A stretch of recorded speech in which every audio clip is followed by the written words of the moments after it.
Indiana Jones, It's a podcast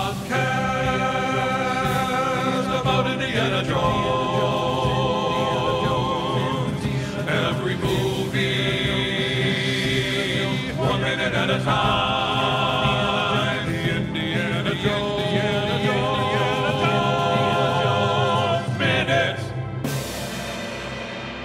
Welcome back to the Indiana Jones Minute, the podcast in which we discuss Raiders of the Lost. Welcome back to the Indiana Jones Minute, the podcast in which we discuss Raiders of the Lost Ark 1 minute at a time. I'm no longer the intern, Jerry Porter. I'm Tom Taylor. I guess now the intern, Pete Mummert. Yeah, that's how it I'm goes. sorry, Pete. I didn't mean to step in and make you the intern. I'll be the intern. For I God's don't sake. mind. I can do I'd the love copy. to be I can the make the intern. copies. Okay, cool. Hey, listen. I'm running this. And this minute is 114. That's right, 114. The penultimate minute, and it begins with the animator's credits and ends with the beginning of the cast credits. There are a couple of guys who I was excited to see in this in the credits. I'll just name one in case you have the other one. There's a guy, the assistant film editor is Dwayne Dunham, and we love him because not only is he a staunch Lucas guy, he's worked on he did like Return of the Jedi, like a lot of like later Star Wars stuff and all the Indiana Jones movies. But he's also a huge David Lynch guy. He did like Blue Velvet, Wild at Heart, Twin Peaks. He's doing the new Twin Peaks season, which as we speak comes out next year. He directed a couple of Clone Wars episodes, and he's a cool guy. So I like seeing that. Kind of blows my mind. Like in my head, like David Lynch and Raiders of the Lost Ark have nothing to do with each other. But so it's cool to see like a common name between those two, and that's fun. I'm suddenly imagining the David Lynch version of Raiders of the Lost Ark, though. Yeah, well, we almost got a David Lynch Return of the Jedi. Yes. That would have been sweet. Oh my God. Someday. Oh wow. That would have been incredible. Yeah. Yeah. Even if it was Dune, it would have been incredible. Yeah. Someday. Actually, never. There are a couple people I thought were interesting in this minute of credits, not necessarily because of who they were. I didn't necessarily recognize them, although almost everybody in this minute worked on other Star Wars movies and other Indiana Jones movies. But there's a guy, Gary Platek, whose role was cloud effects. That was pretty cool. Oh, cool. He also did work on cloud effects uncredited on Apollo 13. And he also worked on Empire, and I'm hoping he did the Cloud City cloud effects. Oh, wow. I'm wondering if that, I mean, for clouds for this movie, does that include like the clouds coming out of the Ark and like the sky opening? And I tried to find that out. There was a picture. If you Google his name, one of the pictures that comes up is that the cloud opening up at the end when they open up the Ark. So I'm guessing it's that, and maybe the stuff when they're at the Well of the Souls and the Right. sky's kind of crazy is my guess, but I'm not sure. That's a specialized field. Yeah, Cloud effects. Yeah, that's a craft. it is. I wonder if he worked on other Spielberg stuff, because there's a lot of Spielberg cloudy things that happen in Spielberg That's movies. true. That's true. I wonder, do you think he did like his PhD on cumulus nimbus Yeah. and the I'm sure he did. how they Find out a lot. the transformation from Cirrus to anyway. No, finish it. Steer us to what, Jerry? to You've named both kinds of clouds. Starts with an S. it's to Yahweh Rumpicus. Oh, there That's you good. Close enough. Close enough. I don't see him on Close Encounters, but he is on Poltergeist doing cloud effects. Oh, of course. No, I'd be incensed if he hadn't done Poltergeist with those clouds. Yeah. Because we kept saying that. That was like, it's got Poltergeisty in here or outside the Well But of now I'm Souls. suddenly wondering what happened to the cloud guy from Close Encounters. Did he get too big, Yeah. or what happened? Why isn't he not on this? Maybe. Did he get too big? Nobody can do clouds like I am. I'm a storm cloud now. Yeah. To heck with all yous. One of the coolest people in the credits is special makeup effects, Chris Wallace. Chris Wallace, the main thing that he contributed was tote melting, and you cannot beat that. He was behind melting tote. He also, I mean, this is incredible. Well, I'll get to the weirdest one last. He worked on Return of the Jedi. He created the Gremlins for Gremlins. He did all the makeup for The Fly, the Jeff Goldblum, David Cronenberg, The Fly. He directed The Fly 2, which I actually like a lot. I like The Fly 2. It's kind of bonkers, but I like it. But one of his credits is Airplane. Where in Airplane would they utilize his skills? Like, did he do the inflatable co-pilot or something? Oh, maybe. It's the only even vaguely makeup effect kind of thing I can think of.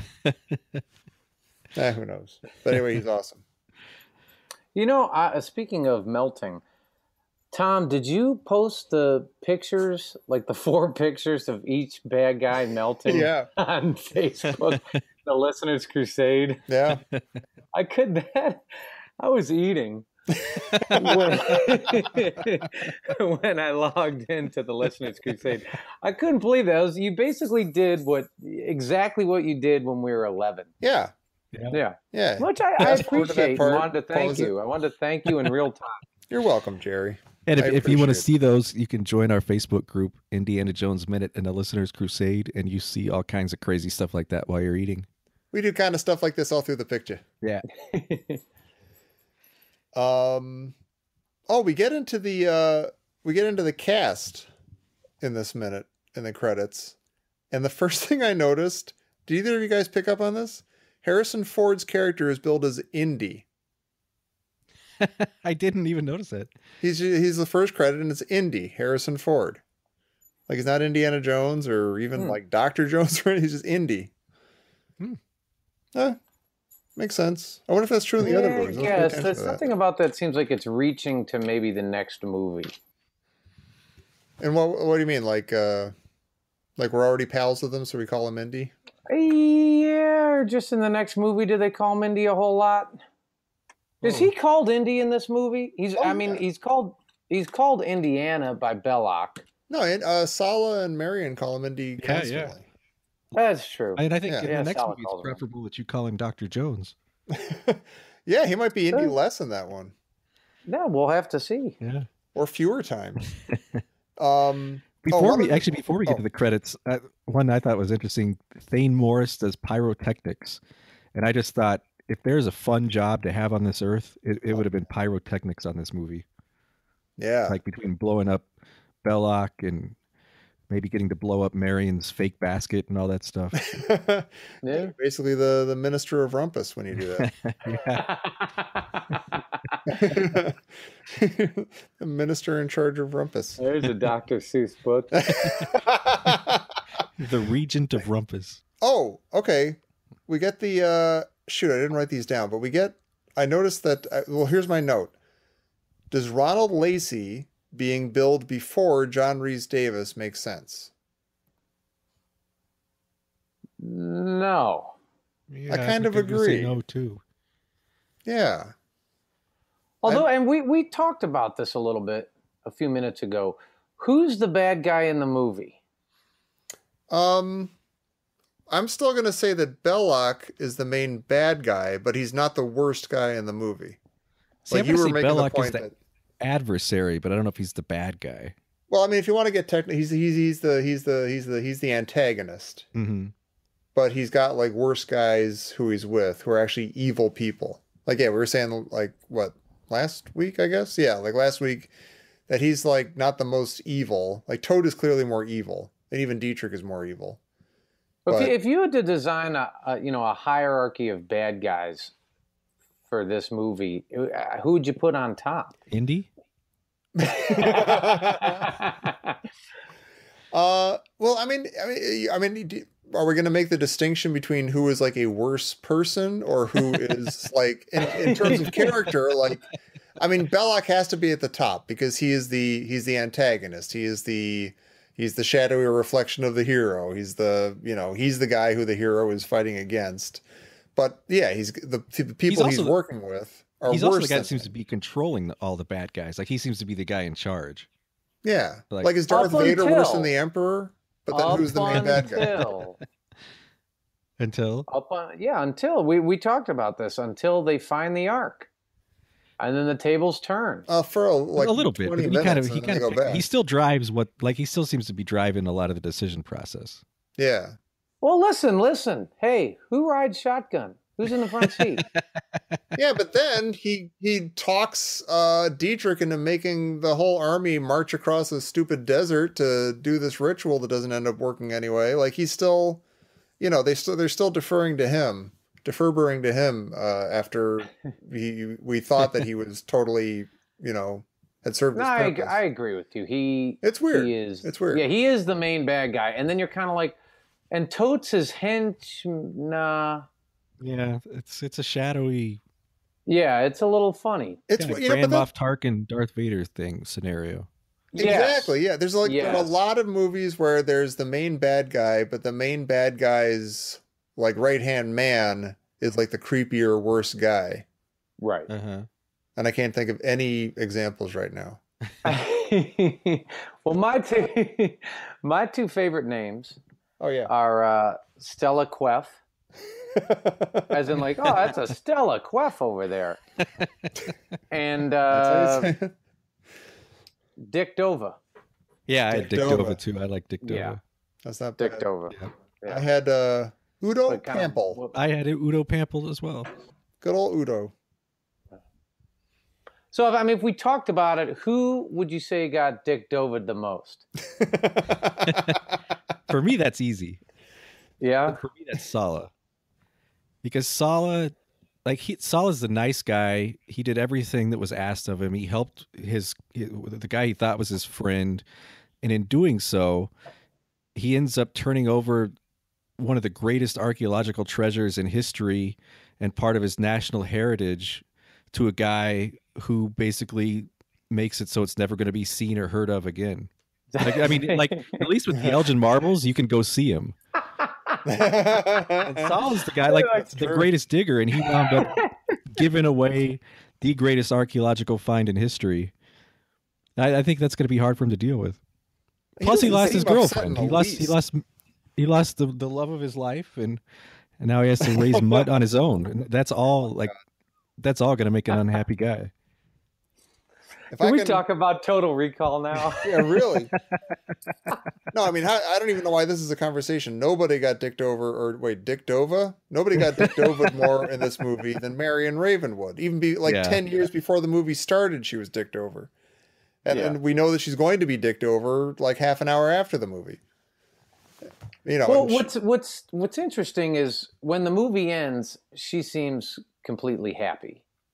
She does. And she's happy because she's out in Nepal. She got a ton of rumpus ruckus, and she's got Indy. Yeah. Yeah.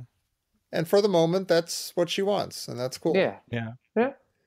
She's definitely better off than she was.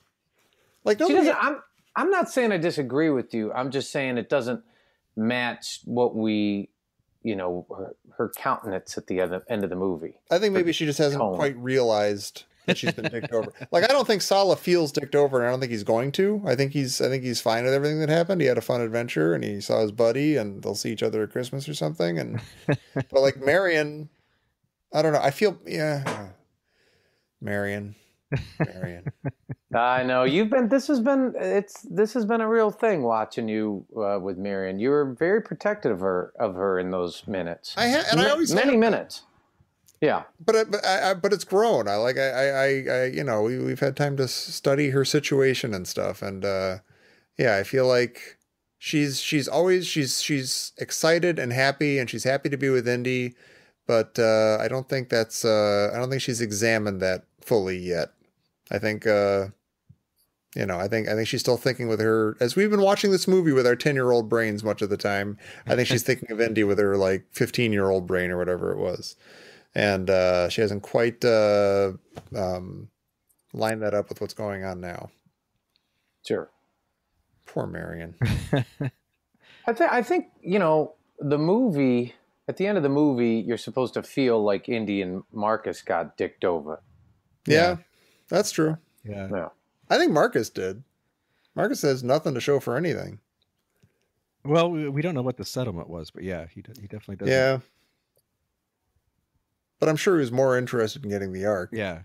The situation is totally unacceptable. Although he went back up the stairs, so he may be the one guy. Yeah. And then when Indy was asking questions, he kind of cut Porkins off, so he might actually he might be one of the guys that actually has access to the Ark. Yeah. He's Doesn't been wanna tell pulling the Indy. strings the whole time. Yeah, He hired Belloc. He's Snoke. Kaiser He's- Brody. he's Roy Scheider in Jaws. I did find a Sam in these credits in this minute. There's a Sam Zolthice who's a model maker. So we've got three Toms and a Sam, but no Jody No yet. Jody yet. Yeah, that No, might we happen. got a couple minutes left. We'll see. Well, I've got a question. Is there anything that didn't make it into the movie that you're relieved didn't make it into the movie? Yes, Willie. Stop it. Well, you know what? That's not a dumb thing to say because there's a lot of Temple of Doom stuff into this movie. Yeah.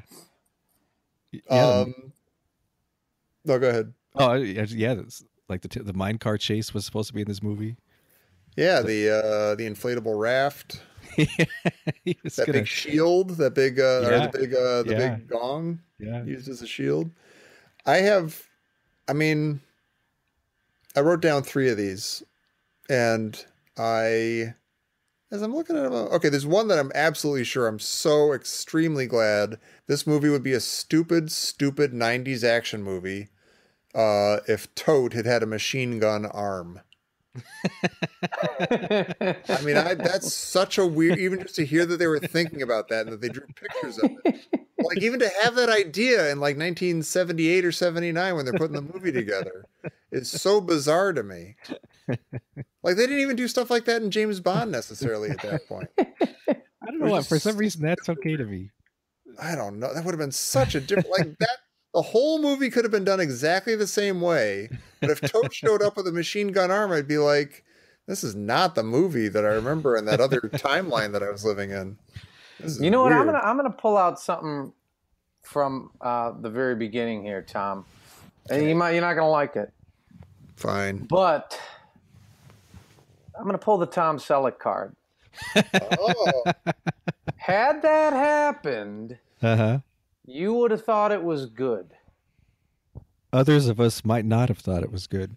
Maybe not great, but I bet you would have liked the machine gun arm. Just as you went on about Tom Selleck, Tom Selleck would have been good, and we don't know. It probably would have been a good movie. here's the thing. And when you bring up the Tom Selleck thing, you can't think of it without comparing him to the Harrison Ford that you love. So you automatically think, oh, that's baloney. That would never work. That's stupid. But if it's 1981, you walk into the movie theater, you've seen posters with Tom Selleck on it. You hear that Han Solo, Harrison Ford's going to be in The Empire Strikes Back, or he already was in The Empire Strikes Back, whatever. He's Han Solo. He has got nothing to do with Raiders of the Lost Ark. You walk in, you see Tom Selleck doing all this stuff. That would have been an awesome movie. Do you feel that way if Danny DeVito were also in the movie? Not for a second. That would have been a nightmare. Oh, Well, how my do you God. feel if but what if Toad had a machine gun arm? No. Could have been an awesome movie. No, because it's like the whole tone is different then. Like, who builds machine gun arms? It's stupid. It's The stupid. Nazis, that's who. I guess so. I mean, maybe No, they you're like totally right. It would have had. got like yeah. B-2 rockets on his boots or something, so he can fly across the desert. There That's is silly. one thing I am extremely relieved did not make it into the movie, and that is a flashback to Indy and Marion's early romance. Yeah, Well, I don't think they could find a Marion that young. Right. Yeah. Oh my God. Yeah, or even just conversation or anything, just like more. Yeah, because I kind of have that note too, just like specifics of Marion's. Like, we read things in like the novelization and story conferences and stuff that if we knew that like that would be another machine gun arm, that'd be like, oh my gosh, I can't really enjoy this movie because I'm still caught up on that poor young woman and all the things she's been through even before this movie started. It's still a really interesting choice to have your hero protagonist be just to have that, besmirch mark. Yeah. Yeah. No, I mean it works in a lot of weird ways. Like you know going into this whole thing that you love Indiana Jones. You've been watching him for years. This is your favorite movie. He's the star of it. He's Harrison Ford. But then when you think about it, you're like, wait, a lot of the stuff he does is really, really crummy. And he's been a real jerk in the past. But I still like him. Yeah. But yeah, I mean he's it's like we've been saying. He's multifaceted. Not necessarily in a positive way, but in a way that works for the movie. But in Which fairness, sort of leads me to my other thing that I have. This all ties into the same thing. Susie Cute Skirt. I'm glad she didn't end up in the movie. Oh, wow. There's like hints of her with those champagne glasses and stuff, and he's in his robe and everything. But like that, again, that would have been another Machine Gun Arm. That would have been like, oh, this is that kind of movie, I guess. Okay. And it's fine that they thought about that stuff to get to this point, but yeah, if that had all been like, right there on the screen, that would have been a little weird. I'm with you there. Well, unless there's anything else. I don't have anything else. No, I'm good. I mean, we could do this forever. Yeah. I think we will. I think we have, yeah. But Pete, tell these wonderful people where they can engage with us forever. Come join us at IndianaJonesMinute.com. We have all kinds of stuff going on there. You can find every one of our past episodes. We have a catalog of evidence showing why these movies are Han Solo's carbonite fever dream. We have archaeology news. We have a store where you can buy T-shirts. Come check it out. There's all kinds of stuff to keep you busy until our next episode, which is our final episode tomorrow. That's right. Oh, my God. So, I know, right? So come back tomorrow and join us for the last episode of the Indiana Jones Minute. It's not actually the last episode. Yeah, it's actually not that. It's the last episode of this season. You f***ed it up, Jerry. We should just leave that.